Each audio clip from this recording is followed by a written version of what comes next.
dua orang anak, ya, sama istri di swab. Yang paling kecil usia 9 tahun negatif. Yang atlet perempuan 15 tahun positif. Dan istri pun positif.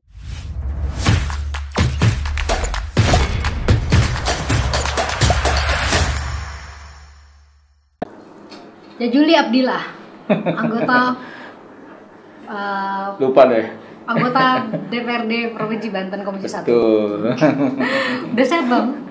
Ya saya kan dari awal saya kok kalau bicara berani nempel sama gue. Tapi memang kenapa? Enggak, Abang kan diundang ke sini karena memang katanya beberapa waktu yang lalu itu Abang melakukan tes swab dan ya, bukan katanya, emang benar. Iya benar ya. Iya. Ini kan kita konfirmasi nih, benar ya berarti Bener. ya. Abang beberapa waktu lalu itu tes swab dan kemudian hasilnya positif. Berarti kan sakit dong ya kata dokter ya, kata dokter. Terus emang kapan sih awal pertamanya swab itu? Oh, pertama swab itu inisiatif sendiri ya, karena sekitar beberapa hari sebelum swab itu kan gue dengar kakak positif. Kakak kandung positif. Tapi yang kebayang kan kakak itu bukan berarti sering ketemu, bukan berarti rumahnya bukan. Kakak itu pun nggak ketemu juga, 3 mingguan lah nggak ketemu. Ya, karena kita ya inisiatif aja, kita mau inisiatif swab, kebetulan ada akses ke laboratorium kesehatan daerah Banten di bawah Dinkes Banten ya. Ya, saya datang ke sana, ya swab aja. Swab lalu dilakukan sebagaimana biasa. Pagi, siang, sore? Pagi. Ya, hasilnya emang katanya malam sehari. Nah, bahkan saya nggak tanya hasilnya kapan, saya kan emang ini aja antisipasi atau apalah. Karena nggak merasa secara fisik. Nggak yakin juga waktu itu kalau bakal. Enggak juga, karena kan kita bercanda juga. Kan saya biasa enak-enak aja gitu bercanda. Nah, kenapa hari itu kan akhirnya saya ya ke kantor kan. Karena emang badan juga nggak ngerasa sakit. Enggak. Oh enggak Batuk sakit. kagak, pilek kagak, mules kagak, lapar mungkin iya karena belum nyarat kali. Karena emang kemana-mana juga hari itu. Iya, dan akhirnya berangkat ke kantor kan, ada beberapa agenda hari itu agak padat juga agenda itu. Oke. Ya, rapat. Setelah swab itu masih jalan-jalan juga.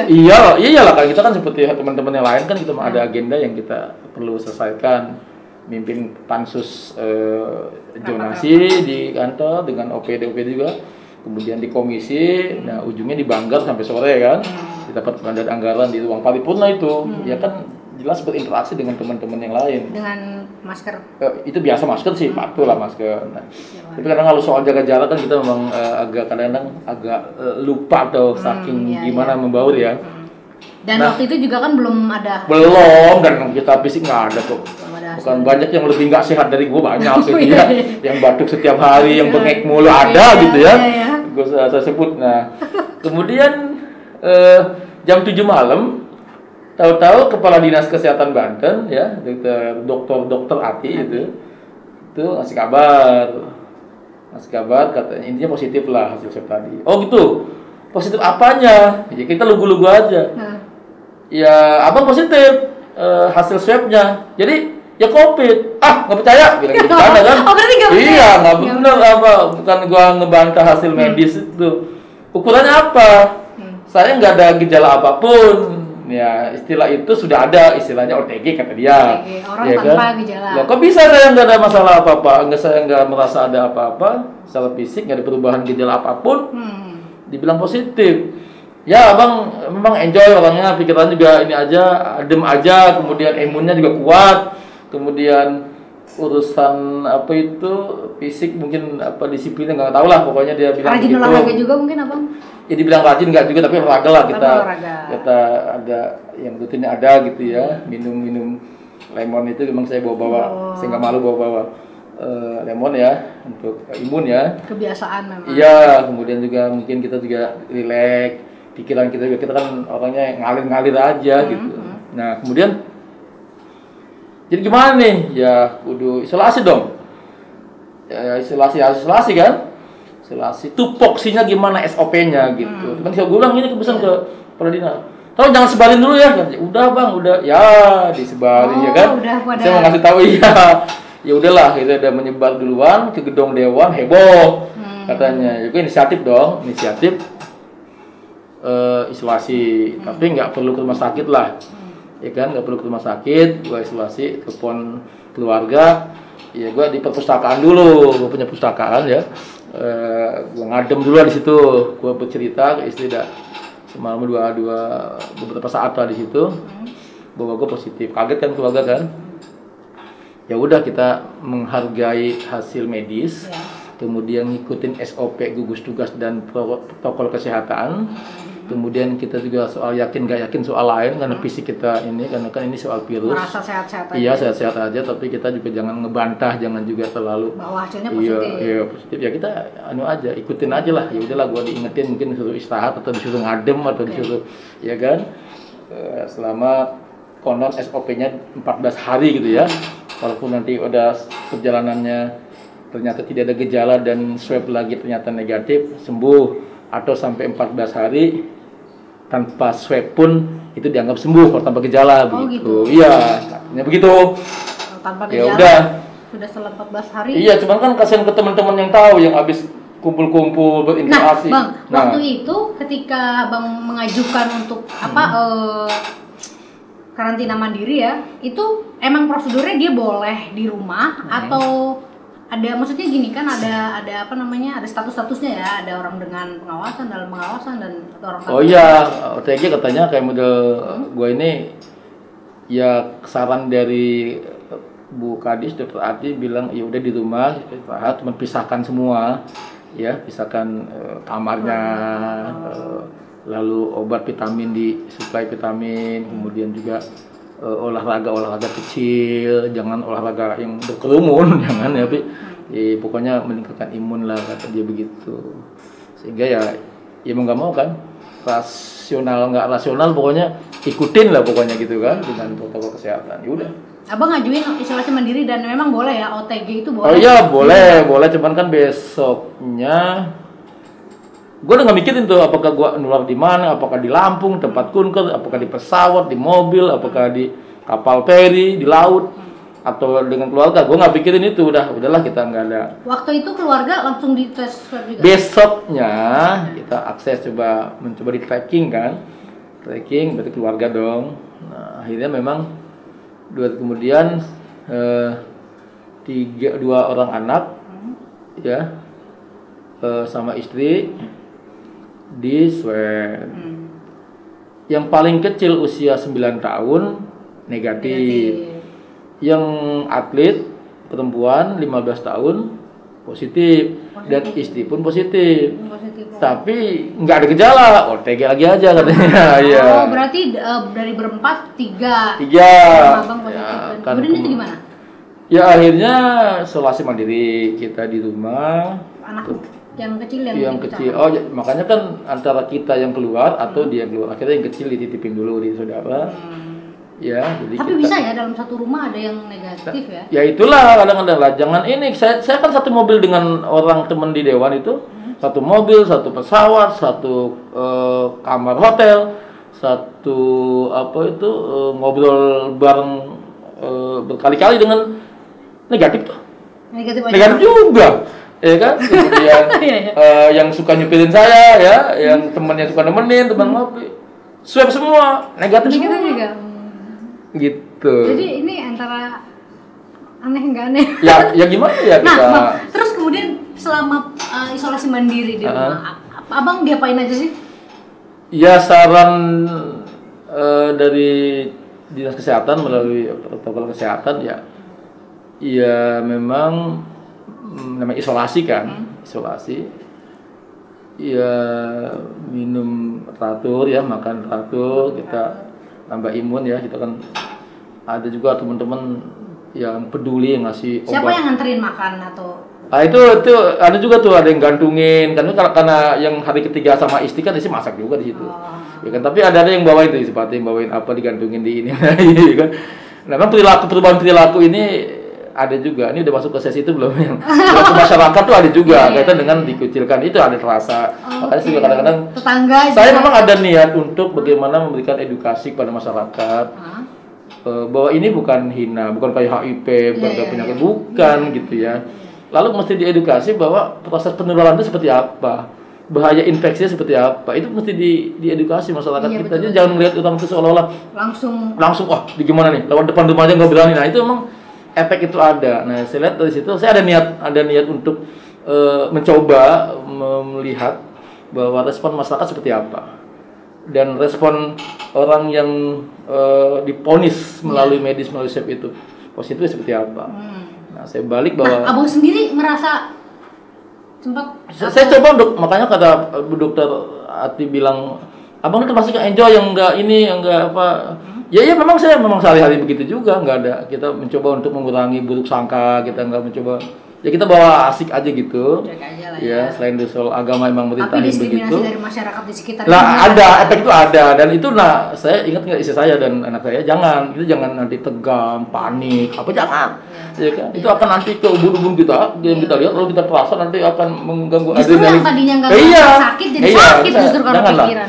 Janganlah. Kita mencoba kita kendaliin pikiran, hati, ini kita jangan sampai kita panik. Begitupun masyarakat, seharusnya juga jangan melihat orang yang begitu nanti seolah-olah penularannya ini kan karena wawasan saja. Bagi yang berpengetahuan, yang punya wawasan kan dia nggak begitu reaktif, dan masyarakat yang punya wawasan dan pengetahuan pun nggak begitu panik. Tapi bagi mereka yang memang minim ininya, tapi memang gimana? Kadang-kadang juga yang berpendidikan juga reaktif juga. Iya kan? Apa Parno atau apa? Di kantor juga ada teman-teman yang ya gimana? Yang hari itu yang kalau kabut juga ada, yang telepon teman sesama dewan. Nempatin tempat duduk gua ya. Kita ngobrol jauh nggak tadi? Lu kayak tadi makan bareng gua. Lu kok ini? Okay. Ya ada. Okay.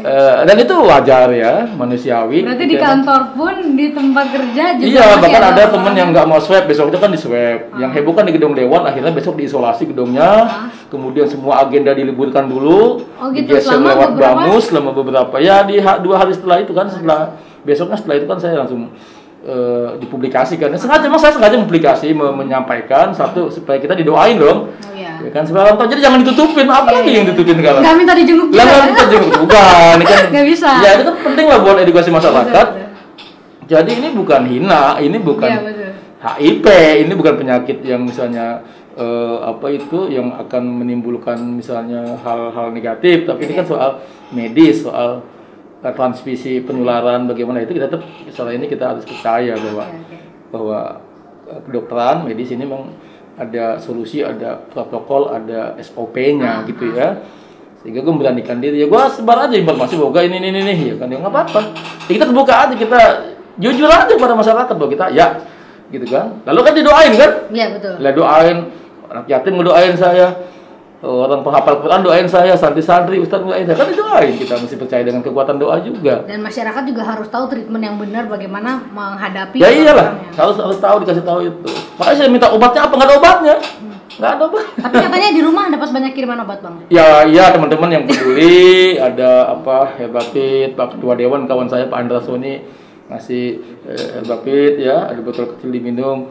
Nah, dia yakin udah cing minum 2 hari lu swab lagi pasti negatif berarti dia. Ya udah, ada lagi yang ngirim macam-macam lah, ada. Kita baik sangka aja lah, kita kan respon teman-teman ya. Terus milihnya yang mana yang harus diminum? Lah itu kan kita konsultasi ke dokter. Kan kakak adik saya dokter ya, saya tanya nih gimana nih? Gimana nih kalau ada botol yang nggak ada capnya, nggak ada mereknya, nggak ada apanya gitu. Nah itu kan cairan apa? Itu kan mesti maksudnya itu ada nilai edukasi juga. Berarti masyarakat juga ketika dia divonis positif maka tidak boleh sembarangan. Lah iyalah, jangan percaya kan dari kata-kata, apalagi kata-kata itu berangkat bukan orang yang ahli medis, bukan orang yang berpendidikan di bidang kedokteran, bukan juga ini takut-takut ini katanya banyak sekali minuman yang kita ya kan ada kategorinya. Lama-lama kalau kebanyakan kita minum semua jadi racun juga ntar. Nah, Bang, tapi di rumah itu sesama penderita, maksudnya sesama positif kan istri dan anak, tapi komunikasi biasa ya ngobrol. Biasa, ada saran dari jaga jarak tetap ya. Ada saran dari dokter. Ya udah kalau ini positif 3-3-nya satu rumah nggak apa-apa, cuman bedain ini. Cuman yang itu pisahin, yang negatif pisahin kecil. Jadi nginep tuh 2 minggu di luar gitu ya. Nah, ya rutin lah kita ngejemur jam 10. Maaf ya, ini bukan berarti ini ya. Bukan berarti positif. Bersin kadang. Maaf sekali-kali. Nah, apa namanya? Ya kita rutinitas kita udah Ya hikmahnya pasti ada rutin. Iya. Saya baca buku, hatam, baca Quran, nggak hatam sih, cuma kita jadi Kasih istirahat dulu. Kemudian saya nulis, ada artikel yang perlu saya tulis, akhirnya jadi artikelnya buat buku Hut Banten ya. Ya saya kontributor tulisan yang di buku Hut Banten yang di launching kemarin. Kemudian saya juga ada satu bab disertasi saya, jadi juga saya selesai gitu satu bab. Akhirnya. Nah, akhirnya memang ada ininya. Jadi jangan dimanfaatkan dengan hal-hal yang tidak produktif atau bengong. Wah gimana penyakit ini? Wah gimana? Wah iya kan? Aku nonton TV yang ada mayat digotong karena COVID. Wah seperti itu kan? Iya benar-benar. Tambahin aja. Jadi kita lah kita. Sehari-hari memang. Bang, SOP-nya kan itu harus ada pengawasan dari selama 14 hari itu ya. SOP-nya harus ada pengawasan dari orang-orang kesehatan dan puskesmas setempat atau orang kesehatan. Itu ada. Saya menampak kayaknya nggak ada, mungkin ada dari jauh saya nggak tahu ya, nggak ada yang nanya-nanya saya juga perkembangannya. Tapi yang jelas saya membentengi saya sendiri aja dulu ya, lapor ke puskesmas juga nggak juga saya, tapi mereka udah tahu lah, pihak udah tahu. Akhirnya saya membentengi tempat isolasi rumah kita juga. Walaupun sekali-kali kita intip kan teman-teman di luar, isu-isunya kan kita gampang sekali mengakses isu di luar kan. Ya kan emang kejam juga masyarakat kita itu, memang kadang-kadang karena ada pengetahuan.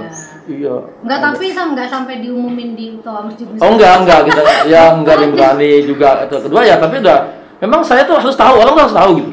Nah, harus tahu tetangga, lingkungan, keluarga ya harus tahu, harus tahu bahwa ya saya COVID, saya harus ini gitu. Kondisi fisik baik, ini baik gitu kan, sehat ya. Maka kenapa? Ya kenapa ya ikutin aja karena emang hasil medis. Tapi setelah 14 hari abang tes swab lagi? Meskipun nggak di... Oh iya, 12 di hari ke-12 ya saya swab, besoknya jadi di hari 13 ya negatif gitu. Ada, maksudnya nggak ada prosedur untuk tes swab lagi kan sebenarnya? Maksudnya nggak diharuskan SOP-nya nggak ada keharusan. Jadi saya konsultasi gimana SOP-nya, kesepakatan dari gugus semua dokter di Indonesia ini, kalau sudah isolasi lewat masa 14 hari tanpa gejala sembuh gitu. Oh, berarti sudah iya sembuh. Tapi bagaimana mungkin kita dibuktikan positif dengan hasil swab? Iya. Masa kita negatifnya tidak dibuktikan? Ya gitu kan, makanya saya inisiatif sendiri. Bayar sendiri. Bayar sendiri. Kesehatan kan ya kita bayar lah sendiri yang lebih. Bang, kalau buat masyarakat yang kira-kira ekonominya enggak, itu bagian dari yang saya pikirkan juga. Kenapa ini kalau itu kan paling 1.700.000 itu udah paling murah. Makanya 2 hari setelah ada saya itu bayar itu kan ada wacana kaitan dengan paling mahal itu 900.000, nggak boleh dimanapun. Ini kan tapi ini wacana, nggak tahu kebijakan di lapangannya di pihak rumah sakit saya nggak tahu, karena mereka kan butuh biaya akhirnya itu memang menjadi masalah sendiri kaitan dengan bagaimana kondisi masyarakat yang memang tidak mampu, rumahnya sempit, kemudian juga di swab tapi di hasilnya seminggu kemudian. Nah, ini introspeksi buat kita soal pelayanan rumah sakit, pelayanan dinas kesehatan, di puskesmas, ya kan? Orang misalnya keluarganya 1 positif, lalu 4-5 orang keluarganya mesti di swab kembali di situ, lalu hasilnya seminggu, lalu selama seminggu dia di mana? Betul. Iya kan, isolasi, lalu makannya bagaimana, yang sifat bagaimana? Nah itu kan mesti kalau dia kepala keluarga kemudian gimana cara menghidupi keluarganya? Iya kayak rumahnya ada banyak bacaan-bacaan yang adem, ada AC-nya kan lebih. Tapi kalau rumahnya yang dikontrakkan, kemudian juga orang susah. Nah itu kan problem ini mesti komprehensif. Belum lagi soal lingkungan sosial, ponis masyarakat, dijauhi, dikecilkan, ya kan? Kemudian seolah-olah yang habis gaul kemarin ketemu kita, wah ini gimana nih, ya kan? Seolah kita itu sesuatu yang mengerikan. Ini kan memang. Jadi kalau sebagai anggota dewan nih bang, apa yang kira-kira abang pikirkan buat menangani semua? Ya saya sudah coba dengan saya berinisiatif swab itu kan satu keterbukaan inisiatif itu. Kedua bahwa saya juga mengumumkan hasilnya bahwa ini harus tahu juga kan itu sebuah terbukaan informasi bahwa kita mesti buka ya supaya juga orang yang pernah mungkin kemarin atau lusa atau beberapa saat sebelum saya positif mungkin ketemu saya juga introspeksi bahwa mungkin dia harus berbenah ya kan, jangan panik juga ya gua kemarin maaf aja Juli gua ketemu, nah jangan juga ya kita diam-diam saja dia apakah rapid test apakah dia swab. Nah kemudian setelah itu berinisiatif isolasi kan kita terbuka, kita inisiatif Setelah itu kita aktivitas kita sampaikan ngapain aja 14 hari kan bukan bengong-bengong mikirin penyakit, ya kan? Kita yang sebenarnya belum tahu juga sakit atau iya, kan obatnya juga nggak ada. Iya. Ya, kalau kita nggak ada edukasi pada masyarakat, kalau masyarakatnya apapun yang dikasih orang supaya pengen sembuh, main makan, main minum kan juga berabe juga nanti efeknya. Nanti overdosis vitamin malah. Iya, kita baca Quran, kita baca buku, apa kesempatan kita untuk sekarang kan dunia virtual gampang sekali kan kita juga saling. Nah, saya kan selama itu 3 kali narasumber. Selama COVID itu, selama di karantina, di isolasi, saya kan 3 kali jadi narasumber juga, karena masalah kan. Ya itu kan ini dunia virtual. Betul. Iya kan, saya WA-an, saya memproduksi tulisan, saya misalkan satu bab disertasi, ya kan, saya itu kan sebuah aktivitas juga. Dan hasil swab terakhir setelah abang karantina sudah negatif. Ya udahlah negatif. Oke. Iya. Berarti nggak percaya loh? Enggak, maksudnya abang justru percaya atau enggak abang sakit? Ya sekarang nggak percaya, kita lakukan saja. Jadi memang jangan pada posisi membantah apa yang menjadi kebijakan protokol kesehatan. Kalau kita nggak punya argumen-argumen yang bisa dipertanggungjawabkan juga. Tapi jangan juga terlampau percaya atau kita agak paranoid atau kita jangan juga. Udah ikutin saja. Kalau memang sebelumnya nggak ngerasa sakit ya. Iya, tapi kan kita ada petunjuk. Karena kan kalau zaman Nabi itu kan dulu urusan-urusan keduniaan itu kan antum lebih tahu lah. Antum a'lamu bi umuri dunyakum kata Nabi. Kan nggak semuanya Nabi tahu. Tapi urusan penyakit, urusan kedokteran kan dia lebih tahu loh, nggak semuanya ke Nabi kan. Nah, kita juga kan nggak boleh menjerumuskan kita dalam hal bahaya. Ini kita harus perintahnya kita begini.